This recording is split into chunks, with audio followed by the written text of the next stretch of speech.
another curious story by The Whistler. Tonight, Murder Will Shout.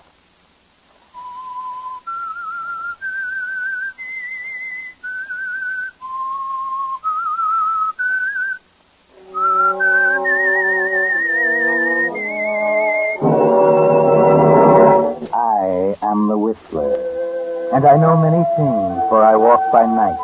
I know many strange tales hidden in the hearts of men and women who have stepped into the shadows. Yes, I know the nameless terrors of which they dare not speak.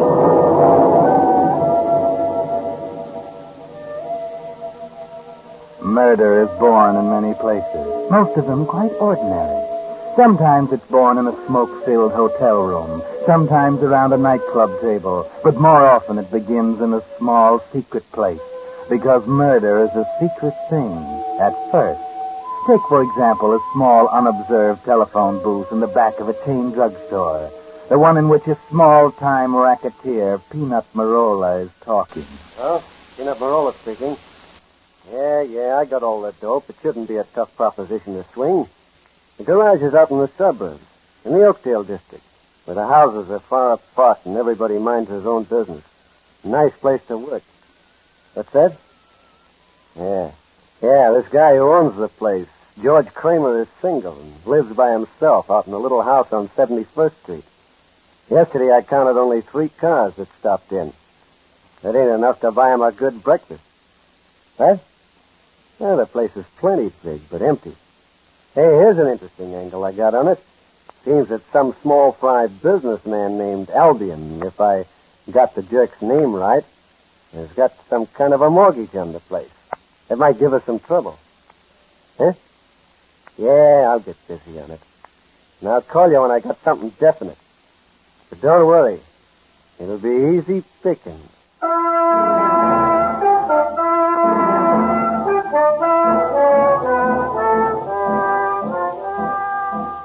Yes, that's the way murder is born. In an ordinary way. Nothing unusual about it. A small-time racketeer makes a phone call to talk over a business deal. And that's the beginning. Maybe if George Kramer had known, things might have been different. But he didn't. In his little garage in the Oakdale section, he was sound asleep, slumped in his office chair. Kramer! Kramer, wake up! What's that? Oh, Mr. Albion. You were asleep. Asleep in the middle of the day. How do you expect to make any money like that? Well, Mr. Albion, I was up half the night last night doing a hurry-up ring job on an Oldsmobile. You never saw an Oldsmobile last night. And the last ring job you did was probably 6 months ago.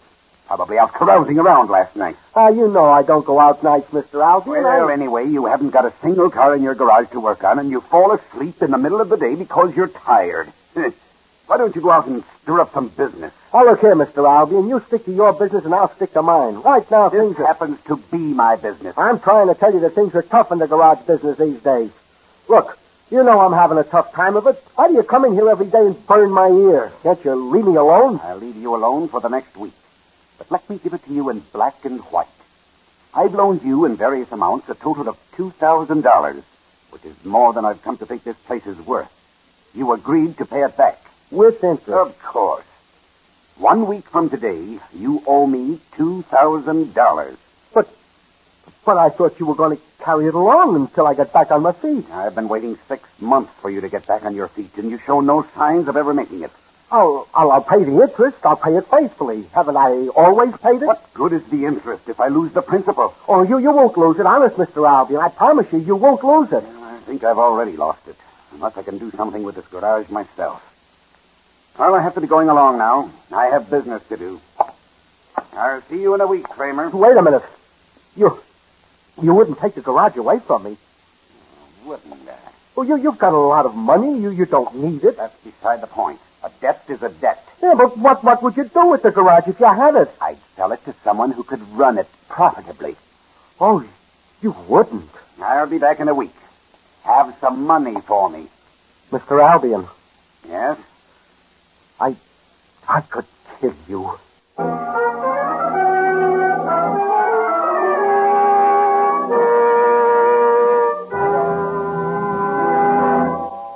With the prologue of tonight's story, Murder Will Shout, another of the strange tales of the Whistler. And now, back to the Whistler.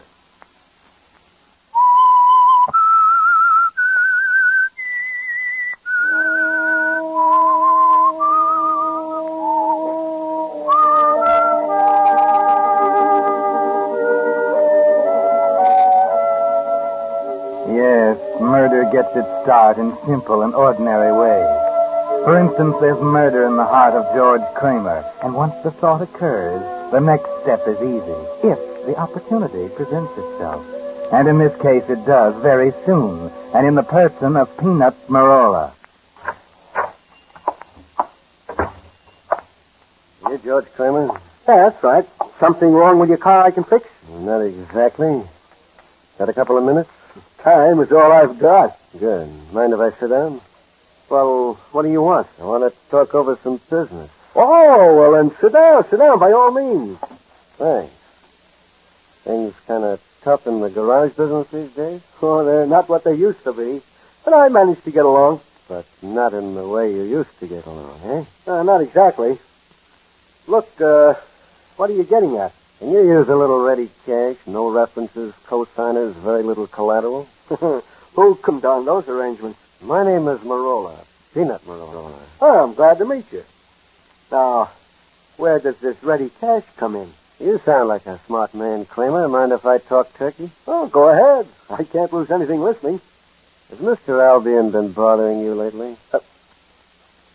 How'd you know about him? Well, I kind of looked into things and found out that Albion holds some kind of a mortgage on this place. That right? That's right. How much? $2,000. It's a nice little sum. Keeps you awake nights, doesn't it? Awake at night and asleep in the daytime. And if you want to let me, I can fix it so you can sleep at night and spend your days buying expensive clothes. What sort of a proposition is it? Ever hear of the black market? You mean where you buy meat without giving any ration points? No, the black market in automobiles. I didn't know there was one. Well, there is, and it's big time, and there's big money in it. Well, where do I fit in? Now, look, pal. You have a nice big garage in a quiet neighborhood where nobody bothers you. We get the cars any way we can, and then we sell them for anything we can get. And it's always a lot. We need some place to keep them until they're sold. You just want to store them here? Sure, it's a cinch. The guy drives into your garage with a car and asks you to fix it up, see? When it's ready, the same guy calls for it again. Looks like a legitimate business. Nobody knows that anything out of the ordinary is happening. Well, how much fixing up is there to do? Not much. You change a few numbers, switch a couple of wheels, and maybe splash a little paint on now and then. What about the police? Nothing to worry about, pal. When they get suspicious, we just move to another garage. But while we work here, there's plenty in it for you. How much? 100 on a car. Good enough? Sounds too good to be true. Well, is it a deal? It's a deal if you advance me $2,000 to pay off Albion with. This is strictly a cash and carry business, chum. We don't advance nobody nothing. Well, then it's no go. In a week, Albion will have this garage, and you won't be able to use it. Yeah? Getting tough on you, eh? Mm. Yeah, we wouldn't want our plans upset now, would we, pal? But there's a cheaper way of paying off the debt than by me giving you the money. Yeah? How? Simple. Maybe Mr. Albion just disappears someday. You mean... Yeah. Oh, no, I couldn't do that. No? Maybe you won't have to. Maybe we'll do it for you. You'll do it for me? Sure. My business is nothing to it. Then all your problems would be solved. Well, I don't know. But, well, if I said okay, what would we do first? Well, the first thing you do is just so that we can sort of pass the buck back and forth in a nice way, you understand? In case somebody starts poking his nose into our business, we've got to have at least 2 partners in this garage. What do you mean? Well, what I mean is this. You got to make me a 50-50 partner in this business establishment. You mean you want me to sign over half of this garage to you? That's the idea. Oh, now, wait a minute. I'm not getting into anything that's going to end up with me losing this garage. No, sir. All I want to do is make some money and in a hurry. Now, if that's what you're... Slow down, Kramer. Don't get all excited. Nobody's trying to cut you out of your garage. In this business, the more partners you have, the better it is. I'm not going to move in permanently. As soon as the racket wears thin, we dissolve the partnership and the garage goes back to you. Oh, well, it that case, everything's all right. I'll make any sort of an arrangement you want. I thought you would. Well, I'm going to skip downtown and get in touch with a mouthpiece who will draw up the papers. I'll bring them back this afternoon for you to sign. See you later. Marola. Just a minute. Yeah? Aren't you, forgetting something? Forgetting what? Mr. Albion.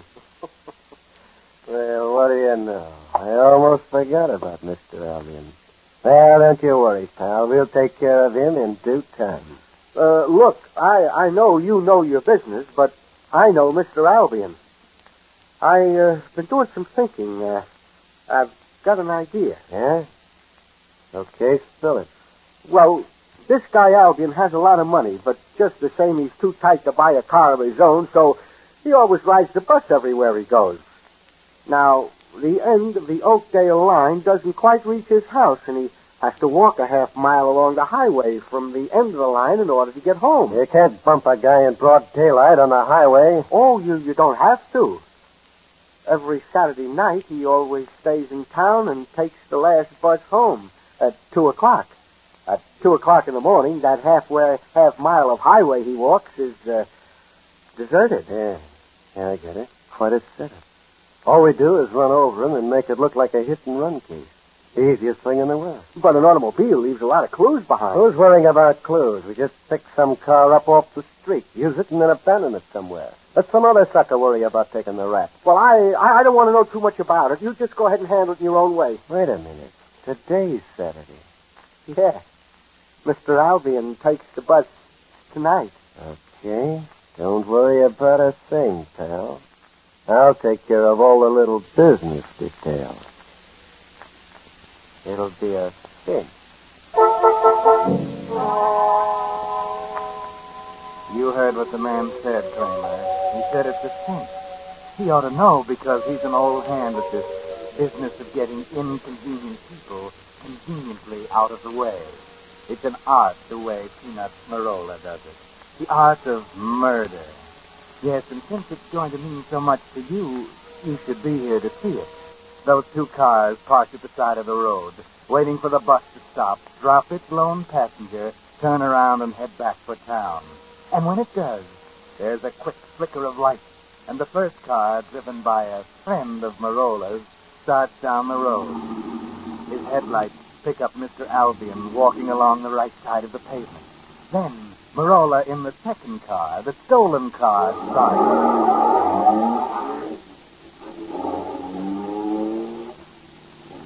Walking along the highway, Albion hears the first one come up and pass him. The noise of the first one hasn't died down before Marola roars in. The rapid succession of sounds confuses Albion just enough. He doesn't step off the road quite fast enough. And except for a slight bump, there's nothing to it.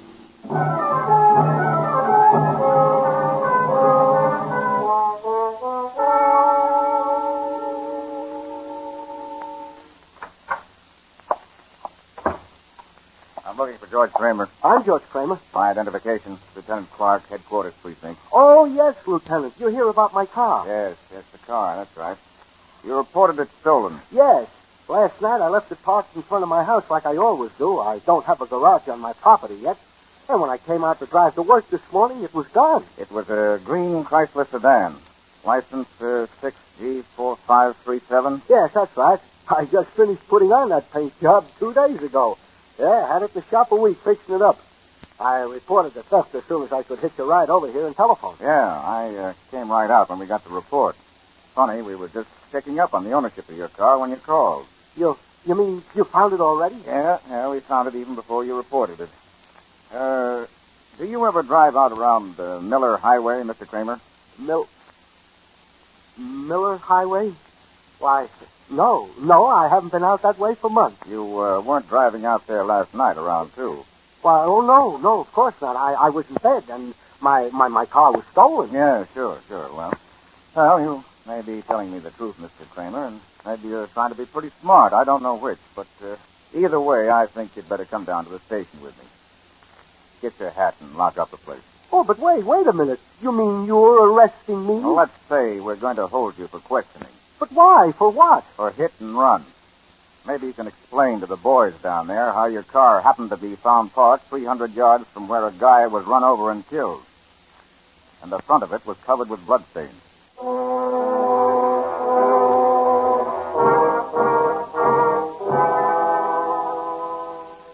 Well, George Kramer, that's what happens sometimes when you think about murder.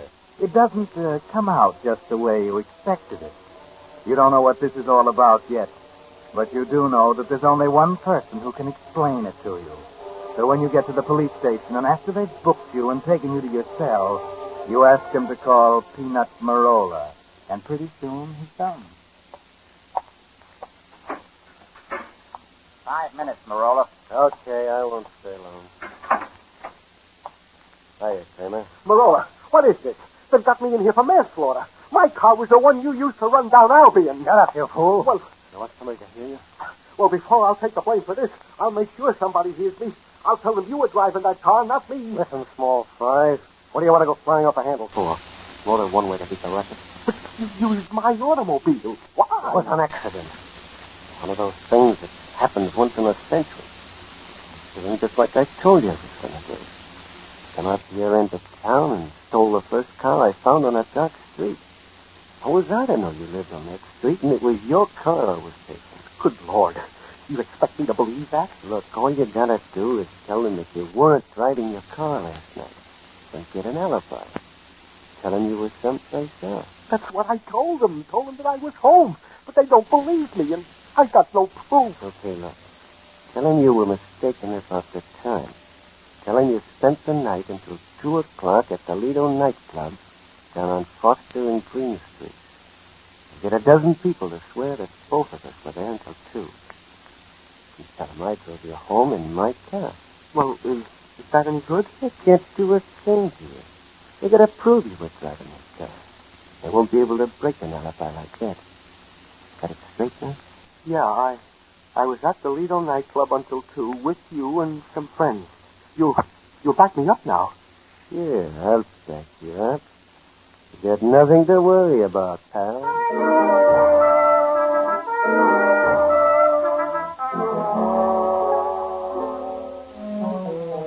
That's right, Kramer. You don't have a thing to worry about. That is, unless spending the rest of your life in prison worries you. Amateurs like you shouldn't get mixed up in murder, George. But of course, your friend Marola, your good friend Marola, has everything figured out. Marola's an old hand at this business, and he doesn't seem to be excited, so don't you worry about a thing.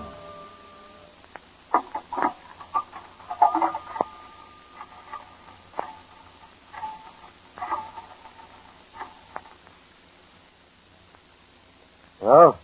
Peanut Marola speaking. Yeah, I'm at the Hall of Justice. We're just up to the jail talking with him. Listen to this. He believes that I took his car by mistake. How can you lose when you work with characters like that? Huh? Let him talk all he wants to. What can he do to us? I got an alibi that he couldn't break if he talked a year. Besides, the cops have an open and shut case against him. I'll give him about 2 days to clear it up. Then we'll have the garage to ourselves and it'll be easy sailing. Huh? Yeah, he signed the papers all right yesterday. Yeah. Everything's great. But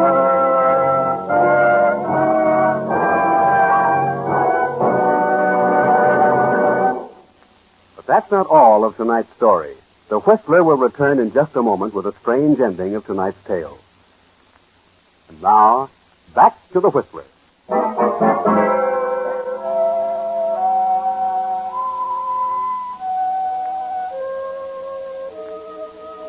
Well, George Kramer, now you know what murder is like. How it starts as a fleeting, almost meaningless wish in your mind and builds into a noose around your neck. You're in jail charged with manslaughter. And Marola, the man who actually did the killing, who double-crossed you with a frame-up, is going scot-free. Or is he? Everything's great, he said a minute ago to someone on that telephone. But now as he hangs up and steps out of the phone booth. Well, what do you know? Peanut Marola. Huh? Oh. Nice to see you once in a while when you're not in trouble, if that's possible. Yeah, Lieutenant Clark. You ought to quit the police force and go on the stage. You're so funny. So long. Wait a minute, Marola. Yeah? Aren't you being a little unsociable? Step across the hall here to my office where we can talk. Come on. I got nothing to talk to you about. Sit down. I think you have.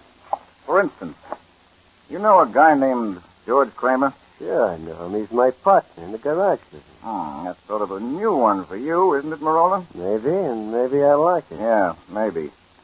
You were just in talking to Kramer, weren't you? Sure, naturally. My partner gets in trouble. Naturally, I'm going to see him, see what I can do. You, figured anything to do? Seems like there's not much I can do. He got out of line. You caught him. It's like an open and shut case. What can I do? I was wondering if you'd say that. Yeah? What else would I say? Knowing you, nothing. I just wanted to be sure this was the way I figured it. What do you mean, the way you figured it? How else could you figure it? You got the guy red-handed. I think maybe we have. You say you went into partnership with Kramer in his garage? Yeah, sure. He needed some dough, so I bought in. I figured it might be a good investment. I'm sure you must have. But didn't you know that Kramer already owed another investor some money? Sure, I heard about it. But that was Kramer's own personal affair. It had nothing to do with our deal. Uh-huh. After you talked to Kramer, one of my boys went in to see him. He's changed his story about where he was last night. Says he was with you down at the Lido nightclub until 2. Then you drove him home. He says that? He's nuts. You know the Lido's been closed for 2 weeks. Pulled it up because of the curfew. And I didn't see Kramer last night. I can prove where I was. Sure, I'm certain you can. You always were good at alibis. Hey, listen, Clark. Take it easy. Just a couple of questions more. One, did you ever drive Kramer's car? Why? Suppose I did. Nothing. I just wanted to check. You see, we found some fingerprints on the steering wheel that weren't Kramer's. I just thought they might be yours. Yeah, as a matter of fact, they might be. I did drive it once. When? Oh, about a week ago. Think again. Kramer's car was in the shop being fixed. Up until 2 days ago. Yeah, I guess it must have been later, a couple of days ago. Yeah, it must have been. Lieutenant Clark. Yeah? Okay, thanks. Oh, it's nice you told me about driving the car, Marola. That was the file room. Those were your fingerprints. When I heard you talk to Kramer, I had him pull your prints and check. Okay, so they were my prints. But it's got nothing on me. I just said... Okay, so I'm getting sick of this. I told you what connection I got with Kramer. It's strictly business. My partner, see? But I got nothing to do with him going out and bumping off a guy he owes money to. So I'm through answering questions. You get me? Now, wait a minute. Just one more. Answer this one, Marola, if you can. How did you know Mr. Albion, the guy Kramer owed money to, was the one that was killed? I read in the paper. The only paper that carried the story was the Morning Herald. Here. Read what it says. A hit-and-run driver early this morning. Hit and killed a... Go on. Read it. An unidentified man. Yes, Marola. Until 20 minutes ago, even I didn't know who he was. So how could you have? Unless you had something to do with it. Listen, Clark. I tell you I didn't. Kramer told me who it was. Yes? Well, maybe Kramer will tell us a lot more when he hears how you've been trying to frame him. This is one time, Marola, when you depended too much on an alibi. You forgot too many other things, important things, like the fingerprints on the steering wheel. You forgot to find out that it would have been next to impossible for George Kramer to have driven that car last night. You see, he has a very advanced case of night blindness, rare but very real. And it prevents him from driving after dark. Now, with his help, our case against you won't be hard to prove.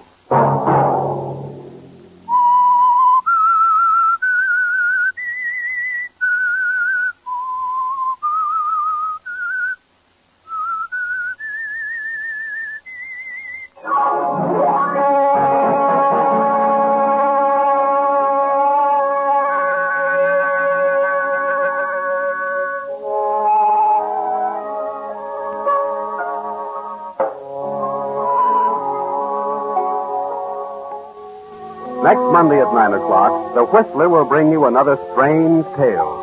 The curious story of checkmate for murder. The Whistler is broadcast for your entertainment. This program, directed by George W. Allen, with story by John Hayes, music by Wilbur Hatch. Bob Anderson speaking. This is CBS, the Columbia Broadcasting System.